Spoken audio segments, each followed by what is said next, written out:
халықты әлеуметтік қорғау жүйесінің қызметкері. Бүгін сіздерді әлеуметтік қызметкерлердің мерекесімен құттықтаймын. Сіздерге зор денсаулық, отбасыларыңызға амандық, еңбектеріңізге табыс тілеймін.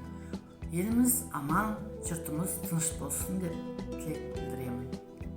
Құрметті халықты әлеуметтік қорғау жүйесінің қызметкерлері, сіздерді кәсіби мерекелеріңіз әлеуметтік қызметкерлер күнімен шын жүректен құттықтаймыз. Сіздер қоғамдағы әлсіз өкілдерге қолдан келгенше көмек қолын созып, мұң-мұқтаж жандарға түрлі әлеуметтік қызметтер көрсетіп, жүрек жылуын ұсынып отырсыздар. Ауданымыздың әлеуметтік қызметкерлері көмекке зәру қарттарға, мүгедек жандарға әрқашанда көмек қолын созуға дайын екені баршамызға мәлім. Сіздердің жұмыстарыңызда үлкен жүрек, білім мен тәжірибе қажет. Осынау өзгенің мұң-мұқтажына бей-жай қарай алмайтын мына сіздер үлкен құрметке лайықсыздар. Кәсіби мерекелеріңіз құтты болсын.